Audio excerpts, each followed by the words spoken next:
The moment I stepped into my baby shower, excitement mixed with nervousness. This day was supposed to be full of joy, a celebration of the new life I was about to bring into the world. I had planned every detail, from the decorations to the guest list, hoping to make it unforgettable. But as soon as I entered the room, I saw her. My sister, Rachel. She stood near the refreshments table, her eyes flickering nervously. The room buzzed with congratulations, but Rachel's energy felt off.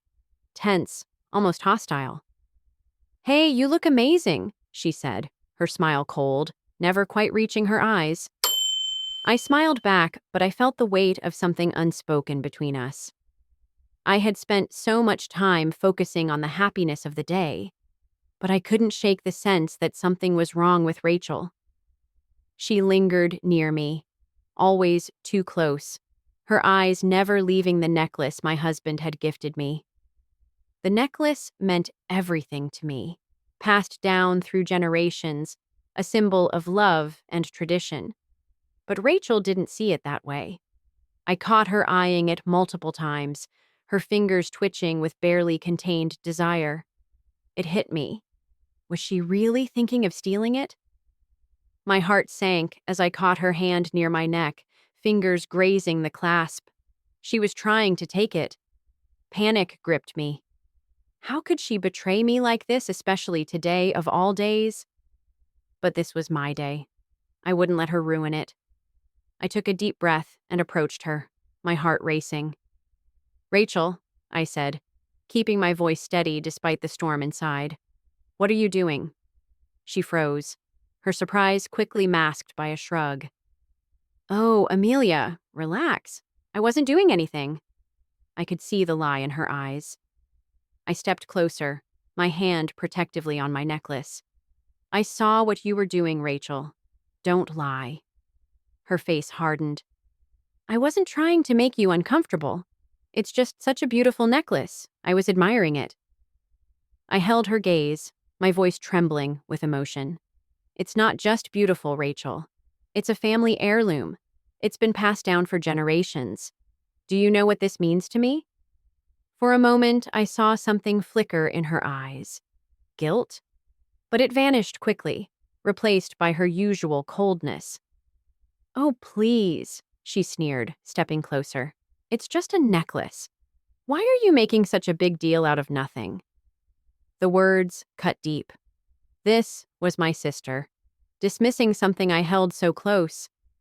The necklace wasn't just a piece of jewelry, it was part of our family's history, something I would never let her take from me. My chest tightened with rage.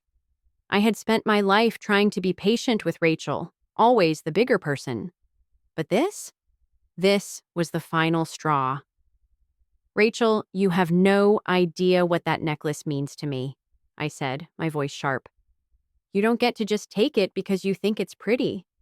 You don't get to treat me like I'm invisible, like I'm blind to what you're doing." Her eyes flickered for a second before she tried to compose herself. "What are you talking about, Amelia? You're overreacting." But I saw through her. I knew this wasn't just about a necklace. It was about control, her need to take what was mine again.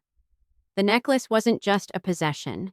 It was a symbol of everything I'd earned, and no one, especially Rachel, could take that from me. I wasn't playing nice anymore. This was my time to stand up. I forced a cold smile. "You can try, Rachel, but you'll never get it." I knew she wouldn't back down easily, but I had a plan, a way to make her regret underestimating me. Taking a deep breath, I glanced around. Our relatives and friends watched, waiting for the next move. Rachel had always been good at twisting things, but not this time. I wasn't the one in the wrong. "You need to leave, Rachel," I said, my voice unwavering. "You've crossed a line today." For a moment, I thought she might back off. But, of course, Rachel wasn't one to give up so easily. "You can't kick me out of your baby shower," she snapped, her voice rising in anger. "It's my family, too. Don't ruin this day for everyone else." The audacity. She still didn't understand. "I'm not ruining anything. You are, by trying to steal something that doesn't belong to you.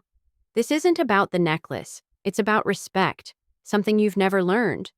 Her face twisted. You think I care about your stupid necklace? You're so deluded, Amelia. It's not about that. It's about how you've always had everything handed to you, how you're the perfect one and I'm just always in your shadow. Her voice trembled, but it was too late. The truth spilled out, raw and ugly, and I couldn't believe it. After everything I had done for her, this was how she saw me? Jealousy had poisoned her for years, blinding her to everything I had tried to do. You think I'm perfect? I asked, my voice cutting through the silence. You think this has been easy? I've fought for everything I have, Rachel. I've never asked for anything to be handed to me. I earned it.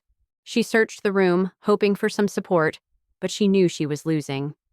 Everyone was watching, waiting for her to either back down or expose herself. I didn't mean, she started, but I wasn't going to let her twist this. No, I interrupted, firm. You meant every word, and it's time you realized something. I'm not the one holding us back. You are. You've spent years tearing me down, making me feel guilty for things I didn't do, that you've forgotten what family actually means. I saw her flinch, just a momentary crack in her tough exterior. It was enough to tell me that, maybe for the first time, something was shifting inside her. I'm done with this, I continued, stepping closer. You're going to apologize or you're going to leave. Your choice. Rachel stood still, anger and disbelief battling in her eyes, but something else. Regret? I wasn't sure. Before she could speak, I cut her off. I don't think you're going to say anything that'll make a difference, I said, eyes narrowing. Because I know you, Rachel. You won't stop until you think you've won, but not today. Her expression shifted briefly, then returned to her usual defiance. Fine, she muttered. You win. Her words hung in the air, but I knew she didn't mean them. I could see the anger still simmering inside her. Rachel had spent years trying to control me, manipulating the situation. But today, she wasn't going to win. You think you've won? She sneered, stepping back. You think your little show makes a difference? You're not the center of the universe, Amelia. My blood boiled. Why couldn't she just let me have one moment of peace? But I didn't let her provoke me. If I reacted, she'd win. I wouldn't give her that. I never said I was the center, Rachel, I replied calmly. But I'm not letting you take what's mine. I've worked too hard for everything I have. Her eyes narrowed. You really think people are on your side, don't you? Everyone thinks you're perfect while I'm left in your shadow. Her voice cracked, the vulnerability seeping through. I felt a pang of guilt, but I pushed it aside. Rachel had manipulated others for years, playing the victim. It wasn't me who had suffered in silence. It was her. I never asked for your jealousy, Rachel, I said, stepping forward. I'm done being your punching bag. I'm done pretending I owe you anything. Her face twisted in anger. You think this is about jealousy? She hissed. It's about how you always get everything. I've spent my life watching you get it all while I've fought for scraps. I didn't know what to say. Part of me felt sorry for her, but the other part was exhausted. She had sabotaged herself. Now she was trying to drag me down with her. You had every opportunity, Rachel, I said quietly but firmly. You made your choices. Now you're blaming me? She shook her head, unable to believe I wasn't backing down. You don't get it. You never will. I took a deep breath. Maybe I don't, but that doesn't change the fact that I'm done letting you control this narrative. Not anymore. Rachel's facade cracked for a brief moment. She opened her mouth, as if to apologize or beg for understanding, but then quickly closed it, folding her arms across her chest. Fine, she muttered, but this isn't over. I didn't respond. It was over. She didn't know it yet, but she had lost. Not just because of the necklace, but because for the first time I wasn't letting her control me. I wasn't going to let her turn me into the villain in her twisted story. As she stormed out, a small sense of triumph washed over me. This wasn't just about the necklace anymore. It was about standing up for myself. I was done with her drama. The room fell into a strange silence, and though I felt the eyes of the guests on me, I didn't care. Today was mine, and nothing was going to take that from me. I walked over to the gift table, my hands shaking, not from fear, but from the adrenaline of finally standing up for myself. Amelia? My mom's voice cut through my thoughts, her face a mix of concern and confusion. Are you okay? I'm fine, Mom. Everything's fine, I lied, forcing a smile. But she wasn't convinced. You were arguing with Rachel. What happened? I caught her trying to steal my necklace, I said, my voice shaking. I can't let her keep doing this. My mom's face tightened in disbelief. She tried to steal your necklace? I nodded. When I called her out, she got defensive. Blamed me for everything, like always. My mother's eyes dropped, her disappointment clear. I don't know what's going on with her. She's different. I swallowed the lump in my throat. Maybe it's time you see it, Mom, because Rachel won't change unless we stop enabling her. She was quiet for a long moment. Then finally, I'm sorry, Amelia. I should have stepped in sooner. It's not about you, Mom, I said, my voice breaking. It's about me. I'm done being pushed around. She sighed. I understand, but I still think you should try to make peace with her. She's your sister. I'm done trying, Mom, I said firmly. Peace isn't something you force. Her gaze softened. I just want you to be happy. I will be, I said. I already am, for the first time in a long time. As the party continued, a calm confidence settled over me. Today was about my baby, and nothing would steal that joy from me again. Section 5. Despite the relief, I couldn't shake the weight of what had happened. My sister's jealousy and bitterness had overshadowed so much of my life, and now I had finally stood up to it. As the day went on, I laughed with friends and family, pretending everything was fine. But the truth was, I was still shaken. The necklace wasn't the issue. It was everything. The comparisons, the manipulation, the guilt trips. Rachel had always made me feel like the problem. But now I realized the problem was her, not me. As the evening set in and the party wound down, I saw Rachel standing at the door. She hesitated, hand on the frame. I froze. Part of me wanted to ignore her, but another part was curious. Why was she back? Rachel, I said coldly, what are you doing here? She winced, but didn't back down. I came to apologize, she said quietly, her voice barely a whisper. I was caught off guard. This wasn't the Rachel I knew, the one who never admitted wrong, the one who always turned the tables. Was this real? I didn't mean to make things worse, she continued, her voice cracking. I've been angry for so long, and I didn't know how to stop. Her words hit me hard, but the more I heard, the more I wondered if this was real or just another manipulation. I don't know what you expect from me, I said, my voice quiet. What you did, it hurt. It really hurt. She nodded, eyes downcast. I know. I don't expect things to be perfect, but I want to try. Can we start over? I studied her for a long time, unsure. Part of me wanted to walk away, to shut her out. But another part of me wondered if she was ready to change. I don't know if things can go back to the way they were, I said softly. But maybe we can start with something new, one step at a time. Her face softened, and for the first time in a long time, I saw vulnerability in her eyes. I'd like that, she said, almost shyly. It wasn't perfect, but for the first time, it felt like we might be on the same page. Maybe that was enough. I'm really sorry, Amelia, Rachel said again, her voice gentle. I didn't know how to fix things, but I want to try. I don't want to keep doing this to us.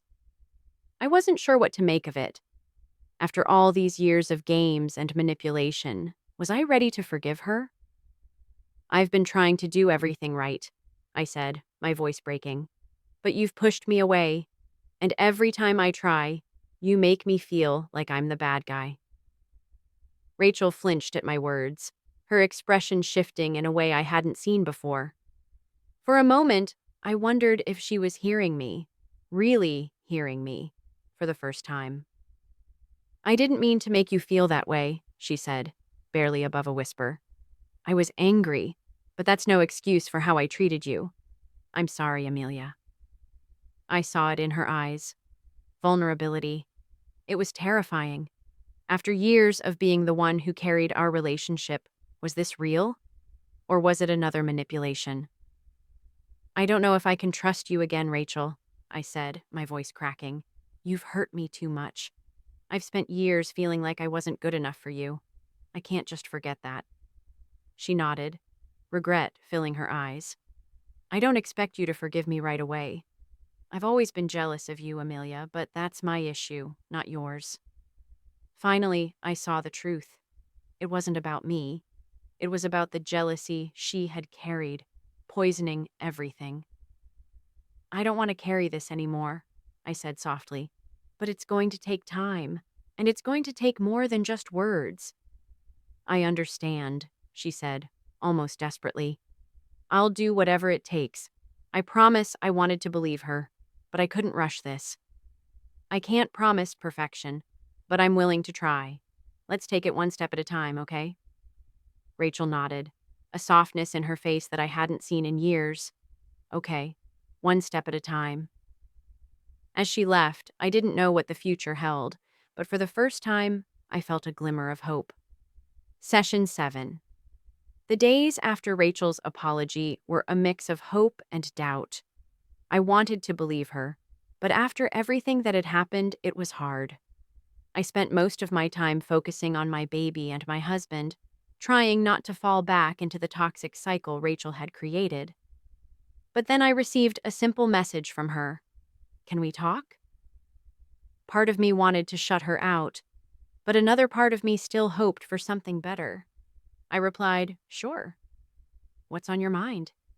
She called right away, her voice hesitant but different, less guarded. Amelia? I'm listening, I said, my heart racing. I've been thinking about what we talked about, Rachel said. I know I hurt you. I'm working on myself. I want to be a better person. I know it won't be overnight, but I'm willing to put in the work. I wanted to believe her, but hesitation crept in. Was this real, or just another act? I want to believe you, Rachel, I said, my voice wavering. But after everything, it's hard to just take you at your word. I get it, she replied softly. I'm not asking for your trust yet, but I'm asking for a chance. To prove I'm capable of being the sister you deserve. For the first time, her words felt genuine. She wasn't just apologizing. She was taking responsibility. I'll give you that chance, I said, my voice steady. But don't expect me to forgive you all at once. It's a process. I understand, Rachel said, full of emotion. Thank you, Amelia. I won't let you down. After the call, I sat in silence, wondering if I was ready to trust her again. I wasn't the same person I had been before, and I wouldn't let anyone take that away from me. The weeks that followed were a delicate balance. Rachel made efforts, texts, small gestures, but her old habits sometimes surfaced. I wondered if she would ever let go of her resentment. Then, about a month later, Rachel called again. I answered, unease creeping over me. I need to talk, she said, her voice serious. It's about the necklace. I know I've apologized, but I think you need to know something. The necklace. The topic was still raw between us. I didn't just want the necklace, she said, her voice quiet. I wanted your approval. I've always felt like I was in your shadow, like nothing I did was good enough. And the necklace. It felt like the one thing I could take from you. The one thing I could make mine. Her words hit me hard. I hadn't realized how deep her jealousy went. She wasn't just angry at me. She had used me to measure her own worth. I didn't realize it was like that, I said, my voice softening. I've always tried to be there for you, but I never saw how much this hurt you. I know, she whispered, and I'm sorry. I've spent so much of my life blaming you for things that were my fault. I've been angry at you for being successful, for being loved. But I've learned it's not about you. It's about me. I took a deep breath, feeling a strange mix of sadness and relief. Maybe, just maybe, this was the beginning of something different. For the first time, Rachel wasn't offering just an apology. She was owning her actions. It was painful to hear, but it felt like the first real step toward healing. I'm glad you're being honest, Rachel, I said quietly. But this is going to take time. Words won't fix everything. You can't expect me to just forget. I know, she replied, her voice steady. I'm not asking you to. I just want you to know I'm trying. I'm working on myself. The conversation ended with a quiet understanding between us. It wasn't a resolution, but it was a start. Maybe we'd never be as close as we once were, but there was hope for a future where we weren't enemies. As the weeks passed, Rachel and I began cautiously rebuilding our relationship. Slowly, step by step, we started to reconnect. It wasn't perfect, but it was real progress. Rachel continued reaching out, and I responded, but I was careful, still guarding my heart. Trust wasn't something I could give away easily. 2 months after our conversation, Rachel invited me to dinner, just the two of us. It felt like a step forward, though I wasn't sure if I was ready. Still, I agreed. When I arrived, Rachel was sitting at a corner table, nervously fidgeting. Her usual confidence was gone, replaced with vulnerability. It caught me off guard. "How are you?" I asked, trying to sound casual. "I'm doing better," she replied softly. "I've been working on myself. It's been hard, but I feel like I'm finally starting to understand things." "I've been seeing a therapist," she continued. "I'm working through my issues.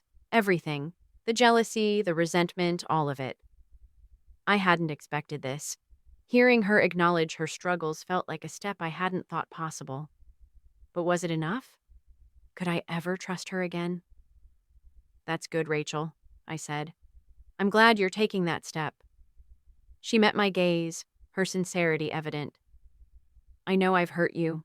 I don't expect you to forgive me right away, but I'm really trying to be better." "I'm glad you're working on yourself," I said softly. "But it's going to take time. It's going to take time for me to trust you again." She nodded without flinching. "I understand, and I'm okay with that. I'm not going anywhere." Her words hung between us. For the first time in a long time, I allowed myself to believe there might be a future where we could heal.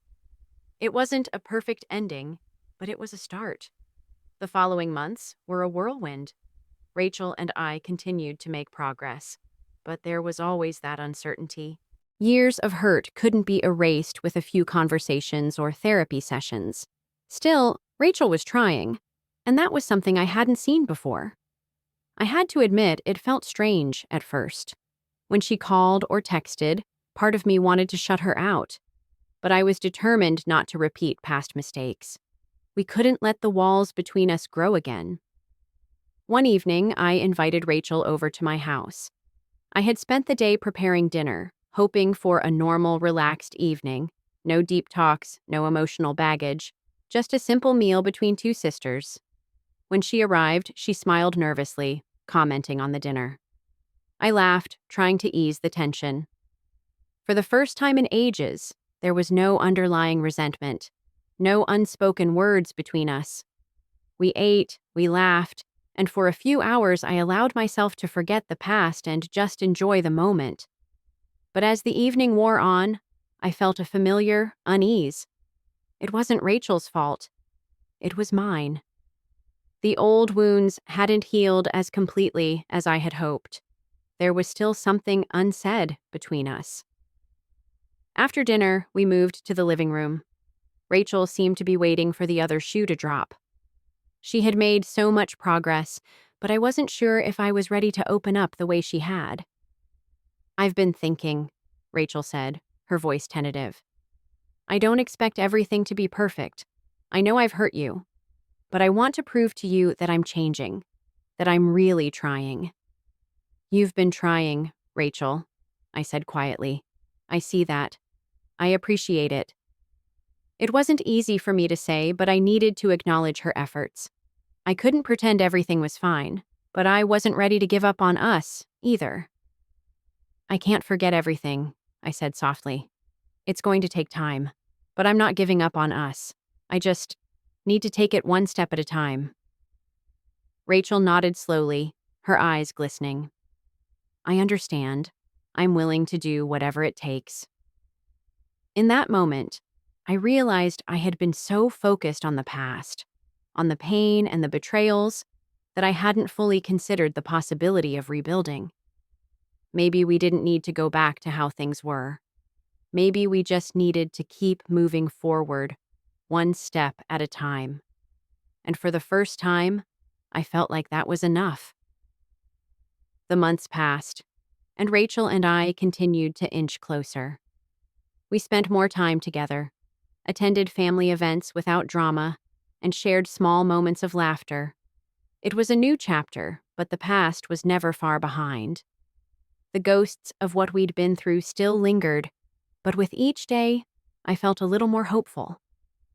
Then, after a quiet family dinner, Rachel asked if we could talk. I had a feeling this conversation would be different.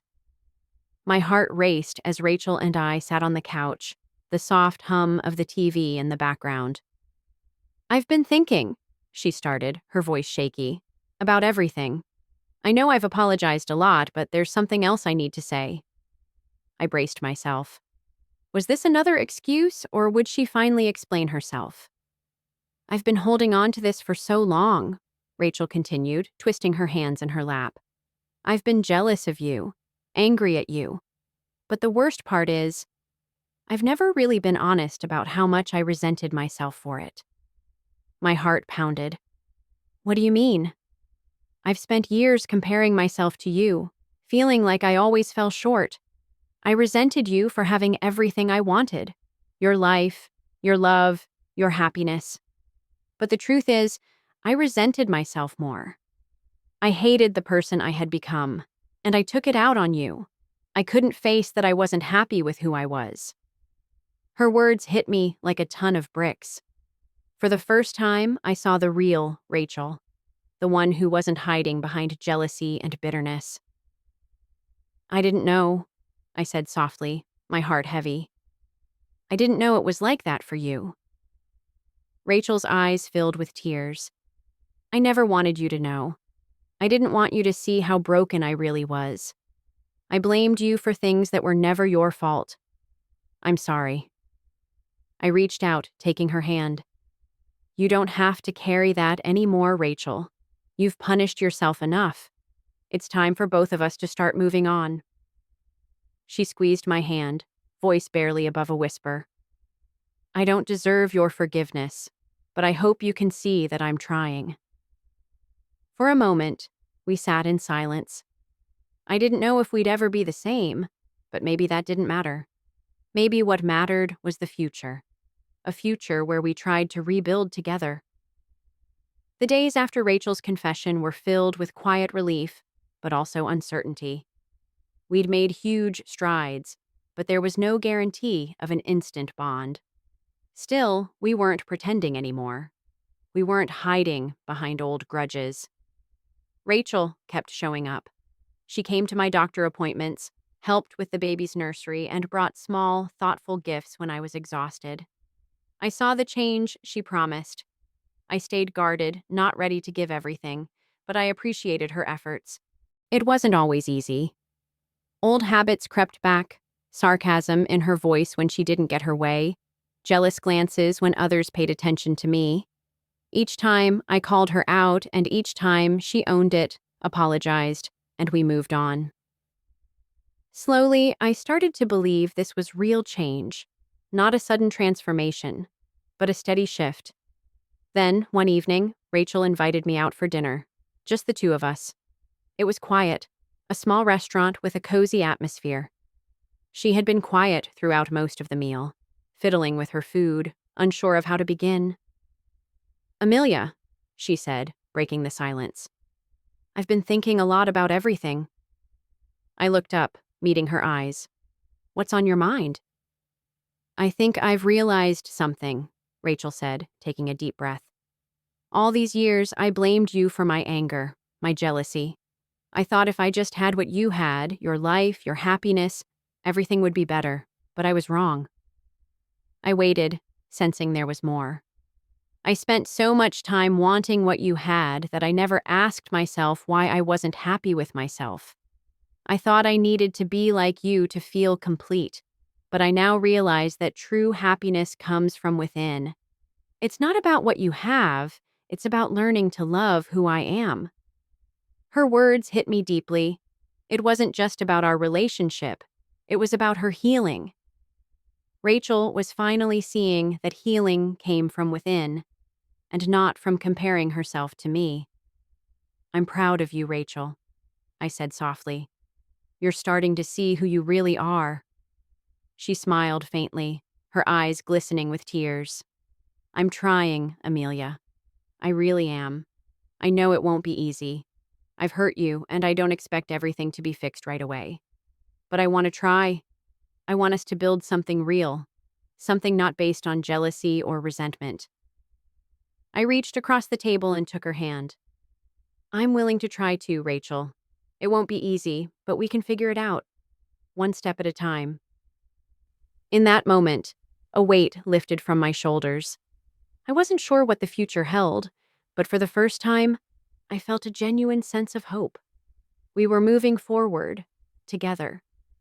The months went by, and slowly, Rachel and I grew closer.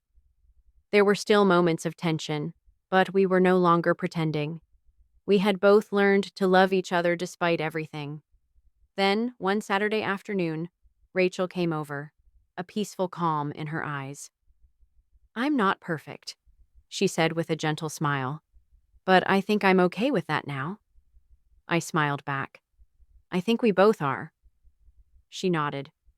"I've been thinking a lot about what you said, that we don't need to be perfect. We just need to show up. And I'm trying, Amelia. I'm really trying." I hugged her, the warmth of that simple gesture speaking volumes. We had both come so far, and for the first time, I felt like we were both whole again. Imperfect, yes, but strong together. "Me too," I whispered. "And so are you." If you enjoyed this story of growth and healing, don't forget to subscribe to the channel. Share your thoughts in the comments below, and hit that notification bell so you never miss a moment of inspiration. Let's continue this journey of rebuilding and moving forward together.